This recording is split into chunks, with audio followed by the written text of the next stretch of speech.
আসসালামু আলাইকুম এভরিওয়ান, সবাই কেমন আছেন? আশা করি ভালো। আমিও ভালো আছি আলহামদুলিল্লাহ। আজকে আচারের একটা ভিডিও শেয়ার করব আপনাদের সাথে। জলপাই, এখন জলপাইয়ের সিজন। আমার হাজবেন্ডের খুবই পছন্দ, সেটা হলো জলপাইয়ের আচার। আমি এখানে জলপাইকে ভালো করে ধুয়ে কেটে লবণ হলুদ দিয়ে হালকা সিদ্ধ দিয়ে তারপরে শুকিয়ে রাখছি। এখন আমি আচার দিব, জলপাইয়ের আচার, টক আচার। তো আপনারা দেখেন কিভাবে আচারটা দিতেছি।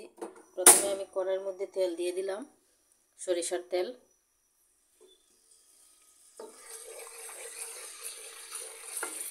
আমি ফুল ব্লগটা আপনাদের সাথে আজকে শেয়ার করব, কিভাবে আমি জলপাই দিয়ে আচার দিই। ভালো লাগলে ভিডিওটি অবশ্যই লাইক কমেন্ট শেয়ার করবেন।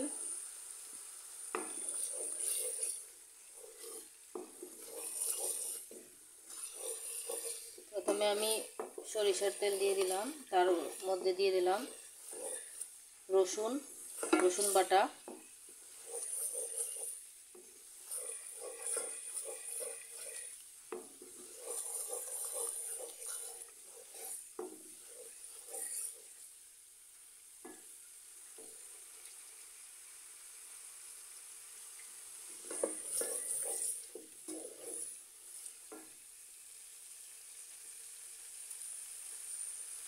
ভালো করে যখন রসুনটা একটু লাল হয়ে আসবে তখন আমি জলপাইগুলো দিয়ে দিব।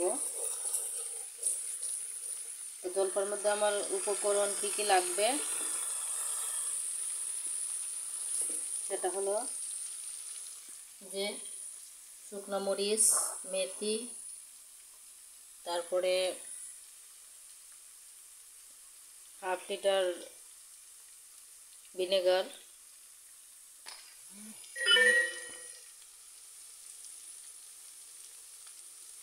আমি সবগুলা মশলা এক এক করে দিয়ে দিব, আপনারা সাথেই থাকবেন।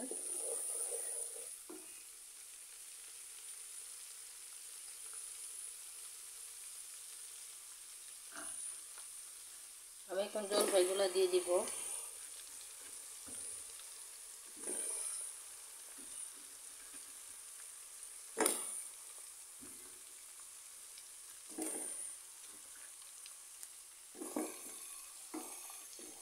দেখতে অনেকটা ইয়ামি লাগতেছে।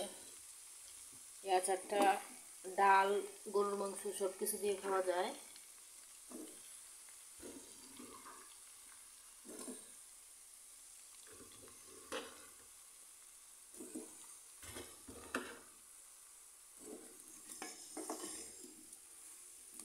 এখন আমি মশলা দিয়ে দিব, এটার মধ্যে যা যা উপকরণ লাগবে।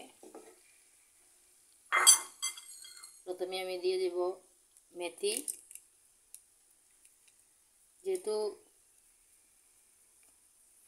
টক আচার সেহেতু আমি মেথি দিয়ে দিলাম।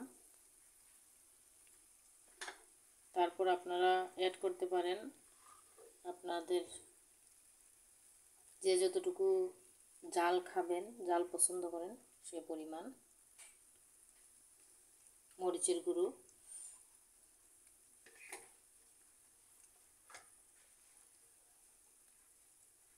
আমি এখানে দিয়ে দিলাম 2 টেবিল চামচ মরিচের গুঁড়া। তারপরে দিয়ে দিলাম 2 টেবিল চামচ ধনিয়ার গুঁড়া,